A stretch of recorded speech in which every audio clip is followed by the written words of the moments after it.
السلام علیکم ناظرین، میں ہوں ڈاکٹر علی حقیقت ون ٹی وی کی طرف سے آپ کے ساتھ، عوام کے ساتھ، عوام کی عدالت میں عوام کی بات۔ ناظرین، آپ کی انتظار کی گھڑیاں ختم ہوئی، کیونکہ میں ڈاکٹر علی حقیقت ون ٹی وی کی طرف سے آج جو خبریں بریک کرنے جا رہے ہیں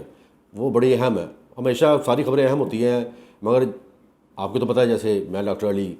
ہمیشہ ہر خبر پہ نظر، اور نہ صرف ہر خبر پہ نظر بلکہ جتنی بھی خبریں ہم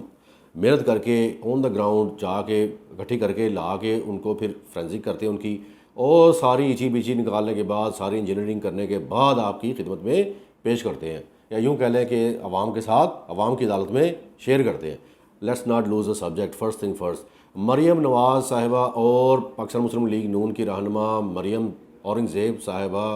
اور پاکستان مسلم لیگ نون کے وکیل بھی کہہ لیں یا رہنما بھی کہہ لیں عطا تارڑ صاحب، ان کو پاگل پن کے دورے پڑنا شروع ہو گئے ہیں۔ وہ یہ کہ الیکشن، کشمیر الیکشن جو انہوں نے پورے طریقے سے ہارا ہے، اس کے بعد ان کی تھوڑا اسپیشلی عطا تارڑ صاحب کا تو سافٹ ویئر بھی اپڈیٹ ہوا ہے۔ یہ جو وزیر آباد میں انہوں نے تھانے پہ حملہ کیا تھا، اس کیس میں وہ بھی پیش رفت ہو رہی ہے، اس کے اوپر بھی جو رپورٹ آئے گی انشاءاللہ تعالیٰ وہ بھی آپ کی خدمت میں پیش کی جائے گی۔ اور عطا تارڑ صاحب کی بات کر رہے تھے، اور پہلے میں ان کی ذرا تھوڑی سی بتا دوں، تھوڑا بیک گراؤنڈ کے ہو گیا رہا ان کے ساتھ۔ ناظرین، یہ جو کل الیکشن ہوا پی 38 میں سیالکوٹ کے حلقہ میں، اس سے پہلے 3 دن پہلے انہوں نے بیان دیا تھا عطا تارڑ صاحب نے کہ اگر پاکستان تحریک انصاف وہاں سے جیت گئی پی 38 سے تو میں اپنا نام بدل لوں گا۔ تو اب نہ جانے یہ اپنا نام کیا رکھنے جا رہے ہیں، اللہ العالم۔ جو بھی اب لوگ وہ ان کا وہ ویڈیو کلپ بھی دیکھ رہے ہیں بار بار، جس میں انہوں نے کہا تھا کہ ہم کم از کم 10,000 ووٹوں سے ان کو شکست دیں گے، اور اگر ہم نے ان کو شکست نہ دی، اور یا پاکستان تحریک انصاف کا جو ہے اور امیدوار وہ اگر جیت گیا تو میں اپنا نام بدل لوں گا، عطا تارڑ چھوڑ کے کچھ اور رکھ لوں گا۔ تو اب دیکھتے ہیں یہ کیا نام رکھتے ہیں۔ بہرحال اگر یہ آپ لوگوں سے کوئی سجیشن مانگے تو آپ ماشاءاللہ سمجھدار ہیں، آپ کو تو پتہ ہی پھر کیا نام ان کو دینا ہے، یا کیا نام ان کے لیے مختص کیا ہوا ہے آپ ساری عوام نے آلریڈی۔ تو یہ تو ہوگی ایک بات۔ آپ آتے ہیں مریم نواز صاحبہ اور مریم اورنگزیب صاحبہ کی طرف۔ مریم نواز صاحبہ نے، آپ کو یاد ہوگا ناظرین، ہماری 2 مہینے پہلے کی بھی ویڈیو ہے، بلکہ 3 ویڈیو ہے، 2 مہینے پہلے ہم نے 3 ویڈیو بنائی تھی اس سبجیکٹ پہ، کہ اور ایک تو بلکہ ریسنٹلی بنائی ہے 15 دن پہلے، جی ہاں مجھے یاد آ گیا اچھی طرح سے، 3-4 ویڈیو ہیں بلکہ اس کے اوپر، کہ میاں نواز شریف صاحب کی سزا جو ہوئی تھی، ان کو فلیگ شپ ریفرنس میں نہیں ہوئی تھی، العزیزیہ ریفرنس میں ہوئی تھی 7 سال کی، اور اس کے اوپر مریم نواز صاحبہ نے یہ دعویٰ کیا تھا کہ ان کے پاس کچھ ٹیپس ہیں، وہ کچھ ٹیپس ان کے ہاتھ لگ گئی ہیں، ویڈیو اور آڈیو ٹیپس، جس میں وہ کہہ رہے ہیں کہ ہمارے پاس سالڈ ٹھوس ثبوت یا شواہد آ گئے ہیں جس سے ہماری یہ سزائیں جو ہے نا معاف ہو جائیں گی۔ مگر جناب اب آج عدالت میں جو پیشی ہوئی ہے، میں ذرا اس کا بھی آنکھوں دیکھا حال آپ کے سامنے رکھ دوں یا بیان کر دوں۔ وہ یہ کہ جب ان کے وکیل سے پوچھا گیا، انہوں نے جو درخواست دی تھی نا اپنی ضمانتیں جو ہیں کہ جی ہماری ضمانتیں منسوخ نہ ہوں، اور ہماری یہ جو سزائیں ہیں یہ بھی جو ہے یہ ختم ہونی چاہیے، مگر نیب نے اس کے کاؤنٹر اپلیکیشن ایک دی ہوئی تھی، جس میں یہ ریکویسٹ کی تھی عدلیہ سے، جج صاحبان سے، کہ ان کو العزیزیہ کیس میں جو 7 سال کی قید ہوئی ہے اس کو بڑھایا جائے، اور مریم نواز صاحبہ کی ضمانت منسوخ کر کے دوبارہ جیل لایا جائے، کیونکہ یہ جو ان کی ٹرمز اینڈ کنڈیشن ہے، شرط و شرائط تھیں جن پہ یہ ایگری ہوئی تھی ہمارے ساتھ، ان کو انہوں نے بالکل کہہ لیں کہ دھجیاں اڑا دیں، ایک دن بھی اس کی پاسداری نہ رکھی۔ تو اس کے اوپر آج جو ہیئرنگ ہوئی اس میں آبویسلی یہ تو کووڈ-19 جو کرونا وائرس کا، یا کہہ لیں کہ کرونا ہو گیا، جی کرونا ہو گیا، مریم نواز صاحبہ اپنے آپ کو یہ ظاہر کر کے عدالت میں پیش نہیں ہوئی، یہ گھر میں آرام فرما رہی ہیں، مگر ان کے جو کارکن ہیں فلی متحرک ہیں، جی مکمل طور پہ فیلڈ میں چھائے ہوئے ہیں، اور جو منہ میں آ رہا ہے بکے جا رہے ہیں جھوٹے سچے بیانات۔ مریم اورنگزیب صاحبہ نے تو حد کر دی ہے، یعنی کہ وہ جو ٹیپس العزیزیہ ریفرنس میں ملک ارشد صاحب، جج مرحوم ملک ارشد صاحب جو کہ وفات پا گئے پچھلے سال دسمبر کے مہینے میں، ہارٹ اٹیک ہو گئے تھے ان کو،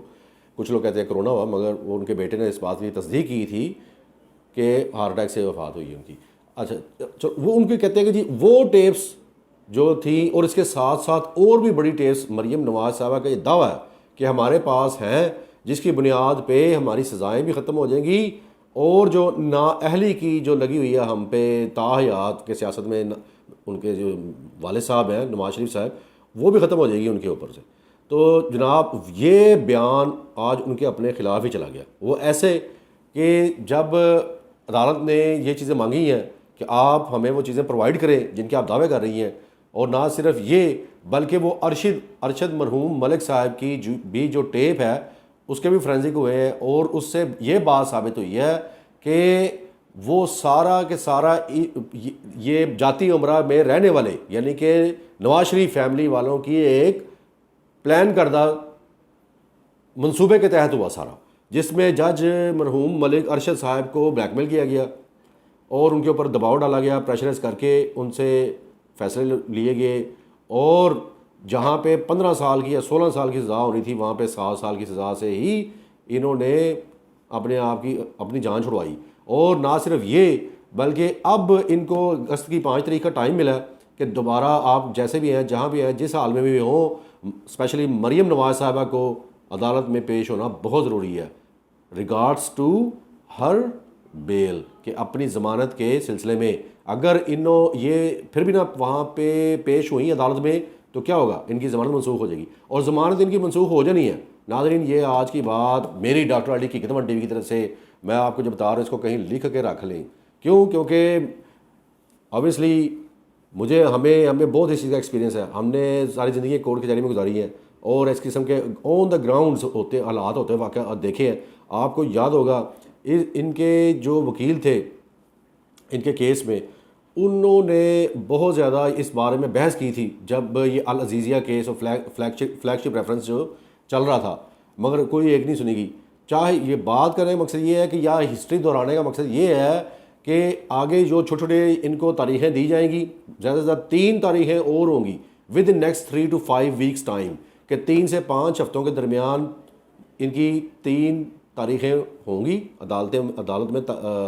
ہیئرنگز ہوں گی, اور اس کے بعد یہ واپس اڈیالہ جیل میں منتقل کر دی جائیں گی, یعنی کہ ان کی ضمانت منسوخ ہو جائے گی. Doesn't matter what ever happens, کچھ بھی ہے, کیونکہ دیکھیں جو قانون کی خلاف ورزی کرے گا وہ قانون کی پکڑ میں آئے گا, قانون کے نیچے آئے گا. جو قانون کو ہاتھ میں لے گا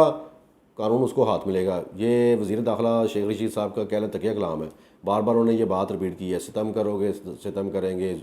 وفا کرو گے وفا کریں گے, جفا کرو گے جفا کریں گے, اگر قانون کو ہاتھ میں لو گے تو قانون تمہیں ہاتھ میں لے گا. تو ناظرین یہ تو ہوگی دوسری بڑی اہم بات. اب تیسری سب سے بڑی اہم خبر جو کہ میں آپ کے ساتھ شیئر کرنا ضروری سمجھتا ہوں وہ یہ, as we speak today right now, جی پرائم منسٹر عمران خان صاحب نے جتنے بھی افغانستان کے صحافی جو کہ افغانستان سے بھی کچھ آئے بلائے گئے اور کچھ پاکستان یا پاکستان کے گرد و نواح میں رہنے والے صحافی تھے جو جن کا تعلق افغانستان سے تھا, اسپیشلی افغانی صحافی جرنلسٹ, ان سب کو اکٹھا کر کے افغانستان ادھر پاکستان میں اسلام آباد میں, تو پرائم منسٹر عمران خان صاحب نے ایک ان کے سوالات بھی لیے, پھر پہلے کچھ تھوڑی سی ان کو اسپیچ بھی دی, پھر ان کے سوالات کے جوابات بھی دیے, تاکہ یہ کیونکہ یہ وہ لوگ ہیں صحافی کمیونٹی جو صحافت کی دنیا سے تعلق رکھنے والے لوگ ہوتے ہیں, یہی عوام تک خبریں پہنچاتے ہیں. آبویسلی یہی ایک سورس ہوتا ہے کہ درمیانی مڈل پارٹی ہے صحافی, اور ادھر سے سیاستدان اور ادھر عوام. تو یہ جیسے صحافی مائی سیلف کہ ہمیں پتہ ہوتا ہے کہ ہمیں خبر آئی ہے, ہم نے اس کی فرانزی کی ہے, اس کو اچھے طریقے سے سارا دیکھ کے اس کے حقائق سارے چیک کرنے کے بعد پھر وہ عوام تک پہنچاتے ہیں. اسی طرح عمران خان صاحب بہت سیانے بندے ہیں, یا ان کو کوئی مشورے دینے والا کوئی اچھا بندہ مل گیا, اللہ العالم, مگر یہ ایک بہت اچھے اقدامات کیے انہوں نے, یا بہت اچھی آج جو اسپیشلی میٹنگ کی وہ یہ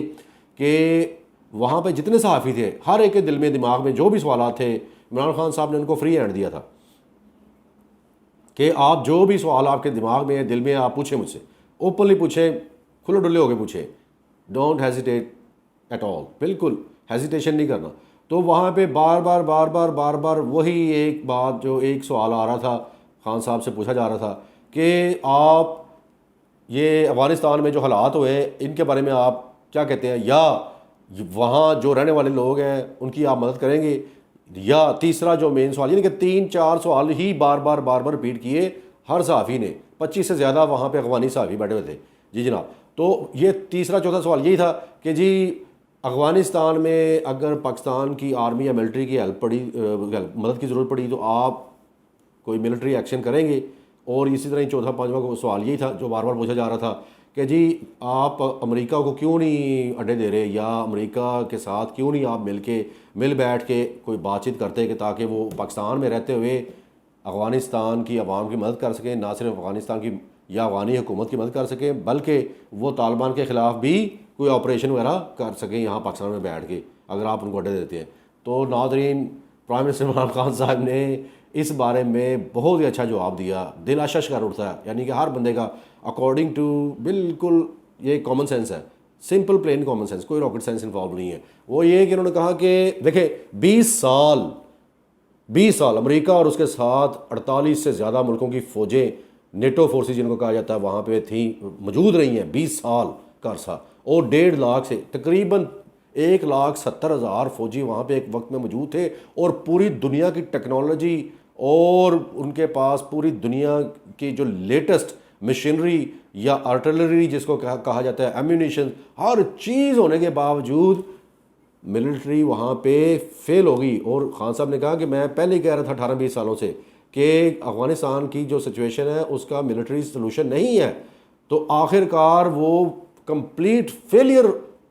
کا سامنا کرنے کے بعد وہ لوگ وہاں سے نکلے ہیں یا نکل کے بھاگے دم دبا کے۔ تو اب پاکستان کیا کرے؟ Pakistan has got nothing to do with it. Pakistan didn't create this situation, Afghanistan created it for them self, انہوں نے اپنے لیے یہ سچویشن کریٹ کی تھی، اور اس کے بعد پھر انہوں نے آرمی یا نیٹوز کو وہاں پہ بلایا جیسے کہ وہ سوویت کے ٹائم پہ ہوا تھا، اور اسی طرح اب بھی انہوں نے نیٹو فورسز کی مدد لی، یا امریکن اسپیشلی وہ جو لیڈ کر رہے تھے ساری نیٹو فورسز کو، تو اب ان کو انہی سے مدد مانگنی چاہیے۔ what they are expecting from us, we can't do nothing about it, and we are not in the position of doing anything۔ وہ اس لیے کہ ہماری اپنی معیشت ہے، ہمارا اپنا ملک ہے، ہماری اپنی عوام ہے، ہم نے ادھر توجہ دینی ہے۔ تو یہ افغانستان جو ہے اپنی آپ کے تحت جو کہ وہ نکلتی ہوئی نیٹو فورسز، اور Joe Biden president of United States نے بھی یہی کہا تھا ان کو 3 مہینے پہلے، اور ابھی بھی 3-4 مرتبہ اپنی پریس کانفرنس میں بھی وہ یہ بات دہرا چکا ہے، وہ کہ یہ افغانستان یا افغانستان کی جو حکومت ہے یا قوم، وہاں پہ رہنے والے لوگ ہیں، اپنی مدد آپ کے تحت ان کو ساری اب حکمت عملی اختیار کرنی پڑے گی، اور یا حکمت عملی بنا کے اس کے اوپر عمل درآمد کرنا پڑے گا۔ اور اس کے ساتھ ساتھ جب یہ سوال کیا گیا کہ آپ اڈے دینے میں آپ کو کیا قباحت ہے یا کیا اس میں مذائقہ ہے، تو عمران خان صاحب نے کہا کہ وہاں 20 سال رہ کے 1.5 لاکھ سے زیادہ فوجی کچھ نہیں کر سکے، تو پاکستان میں بیٹھ کے انہوں نے کیا کر لینا؟ بات تو بالکل صحیح ہے۔ اور نہ صرف یہ کہ ہم نے اپنے ملک یا ملک کی عوام کو ایسے فضول میں نہیں مروانا، اللہ معاف کرے، یہ ہماری جانیں بڑی قیمتی ہیں، ہماری عوام کی جانیں بڑی قیمتی ہیں۔ اگر کیا آپ سمجھتے ہو؟ عمران خان صاحب نے بالکل منہ توڑ جواب دیا ہے ہر بات کا، ٹھیک ٹھاک جس کو کہتے ہیں نا، آج ملیدہ کر دیا ان کا، رگڑ کرا دیا، مسل کرا دیا، اور اڑا کے پرے کیا ایسے زوردار طریقے سے، جیسے وہ اب جب کرکٹ کھیلتے ہوتے تھے فرنٹ فٹ پہ آگے چھکا مار دیتے تھے ایسے کر کے سینٹر میں آ کے بوم، تو اسی طرح انہوں نے آج کی ہے، اڑا کے پرے کی ہے سارے، اور بالکل حق بات کی ہے، کوئی نانسنس یا غلط بات نہیں کی ناظرین، کہ بھئی ہمارا اس سے کیا تعلق ہے، ہم کیوں اپنے ملک کا بیڑا غرق کر رہے ہیں؟ وہ جو پرانی حکومتیں کر گئیں انہوں نے یہاں پہ رہنے والے لوگوں کو مروایا، ڈرون حملے کروا کے کہ جی یہ وار اگینسٹ ٹیرورسٹ یا یہ وار آن ٹیرورزم، یہ کس قسم کی وار آن ٹیرورزم ہے کہ آپ معصوم بچوں کی جانیں لے رہی ہو، ادھر اوپر سے وہ بم پھینک کے، یا ادھر سے ڈرون آتے تھے اور پورا اسکول کو مسمار کر دیتے تھے بم پھینک کے ادھر سے، یا کسی کا ہاسپٹل کے اوپر بم پھینک دیا، کسی کے گھر کے اوپر بم پھینک دیا کہ جی ادھر ٹیررسٹ گھسے ہوئے تھے۔ 70,000 سے زیادہ معصوم لوگوں کی جانیں گئی، یہ وار آن ٹیررزم۔ یہ کیا خان صاحب نے یہ بات، یعنی کہ باتیں ساری بہت ہی پیاری خوبصورت کی اور بہت ہی پائیدار مضبوط اور حقائق پر مبنی باتیں کی، مگر ایک بات جو بڑی میری اسپیشلی ڈاکٹر علی اور جتنے بھی لوگ جو سینسیبل ہیں ان کے دل کو بھی یہ بات لگے گی جب میں یہ اس بات کو آپ کے سامنے رکھوں گا، وہ یہ کہ انہوں نے کہا کہ کوئی ملک دنیا میں مجھے بتا دیں کہ اپنے ملک میں ڈرون حملے کروائے گا، 70,000 سے زیادہ لوگوں کو مروائے گا؟ ایک بندہ نہیں وہ کرنے دیں گے، ایک ڈرون حملہ نہیں کرنے دیں گے. تو بات کرتے ہو کہ جی پاکستان میں اڈے دے دو، پاکستان کی جو اس طرح کروا لو، کیا یہ سارا یہ ہمارے لوگوں کی جانیں جو مفت میں آئی ہیں یا ان کی کوئی ویلیو نہیں ہے؟ تو یہ ساری باتیں جب انہوں نے کلیئر کی ناظرین، تو وہاں پہ تو ان کے چہرے اتر گئے سب کے. یعنی کہ وہ پتہ نہیں کیا سوچ کے آئے تھے کہ آج ہم پرائم منسٹر عمران خان کو جو ہے نا دیوار کے ساتھ لگا دیں گے، ایسے ایسے سوال کریں گے، ایسے ایسے سوالات کی بارش کریں گے کہ ان کو جو ہے ہم ایک کارنر کر دیں گے، نکر میں لگا دیں گے، ان کے پاس کوئی جواب نہیں ہوگا. مگر ناظرین وہ کہتے ہیں نا کہ جب حق اور باطل کی جنگ ہوتی ہے تو حق جیتتا ہے ہمیشہ، اور بے شک حق جیتنے کے لیے اور باطل مٹ جاتا ہے، اور بے شک باطل ہے ہی مٹنے کے لیے. اس کے ساتھ ہی مجھے ڈاکٹر علی کو حقیقت ون ٹی وی کی طرف سے اجازت دیں. آپ کے ساتھ، عوام کے ساتھ، عوام کی عدالت میں عوام کی بات. پاکستان پائندہ باد، پاکستان کی افواج اور ISI زندہ باد.